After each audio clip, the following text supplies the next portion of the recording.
गीता एक गरीब लड़की है। वह बिन माँ बाप की बेटी है, इसलिए उसकी सास और उसका पति उसे ज्यादा कुछ नहीं कहता। गीता के घर में गीता की ही चलती थी। वो जो कहती थी उसकी सास और उसका पति बिना कुछ कहे मान लेता था, क्योंकि वह एक बिन माँ बाप की बेटी थी और उसने शादी से पहले बहुत दुख दर्द सहा था। गीता घर का कोई काम नहीं करती थी।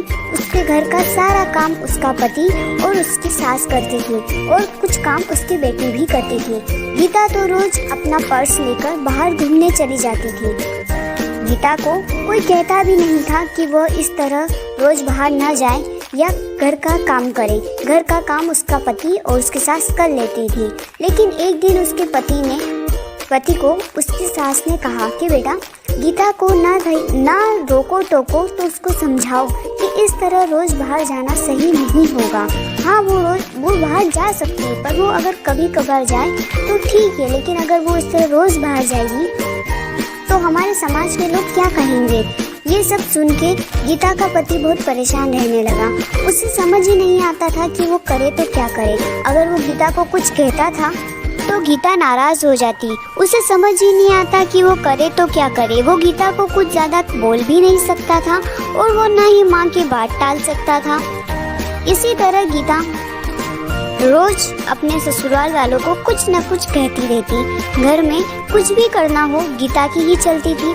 वो अपने पति और अपनी सासू को बहुत बातें सुनाती थी। अगर उनसे कोई काम ठीक से नहीं होता तो भी वे उन्हें डांट लगाती थी। फिर भी उसका पति और उसकी सास चुपचाप उसकी सारी बातें सुनते रहते थे, ये सोचकर कि कभी ना कभी गीता को एहसास होगा कि वो जो व्यवहार करती है वो सही नहीं है। हम उसे लाड़ प्यार करते हैं, इसका मतलब ये नहीं कि वो हवा में उड़ने लगे। पर ये बात कभी उसके ससुर ने और उसके पति ने उसके मुंह पर नहीं कही। उन्हें सिर्फ इसी बात का विश्वास था कि कभी ना कभी उसे इस चीज का एहसास होगा। एक दिन ऐसे ही गीता अपनी सहेली रश्मि से मिलने जाती है। वो दोनों काफी दिनों के बाद मिलती है। रश्मि उसको सारी बातें बताती है कि कैसे उसकी सासू उस पर अत्याचार करती है और उसका पति भी उसकी सास की मदद करता है, उसे कुछ नहीं कहता। उसकी सास उसके पति को उसके खिलाफ भड़काती भी रहती है। वो चाहे कितना भी काम कर ले, कितनी भी अच्छी तरीके से घर की सारी साफ सफाई करे, सारा काम करे, फिर भी उसकी सासू उसमें नोकझोंक निकाली देती थी और उसका पति भी उसकी माँ का साथ देता था।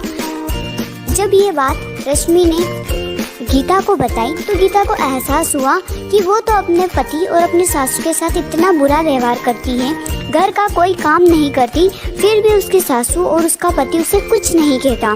वो उन्हें बार बार छोटी छोटी चीज़ों के लिए हजारों बातें सुनाती है, फिर भी उसके सासू ने उसे कभी नहीं डांटा। ये सुनकर गीता को अपनी गलती का एहसास होता है और वह घर जाकर अपनी सासू के सामने रोने लगती है। उन्हें सब बात बताती है कि उसे उसकी गलती का एहसास हो गया है कि उसने कितना गलत किया। तब उसकी सास उसे कहती है कि बेटा रो मत, हमें विश्वास था कि तुम्हें एक न एक दिन अपनी गलती का एहसास होगा और तुमने गलती चाहे कैसी भी की हो, लेकिन तुम्हें अपनी गलती का एहसास हो गया, बस यही बड़ी बात है। अब हम सब साथ मिलकर हंसी खुशी रहेंगे। तुम बिल्कुल शौक मत मनाओ, क्योंकि हमें पूरा भरोसा था कि तुम एक अच्छी लड़की हो और तुम्हें एक न एक दिन अपनी गलती का एहसास जरूर होगा। इसके बाद गीता और उसका परिवार साथ मिलकर हंसी खुशी रहने लगा। वो सब मिलकर सारा काम करते और हंसी खुशी जीवन यापन करते। अगर आपको स्टोरी अच्छी लगी हो तो वीडियो को लाइक और चैनल को सब्सक्राइब जरूर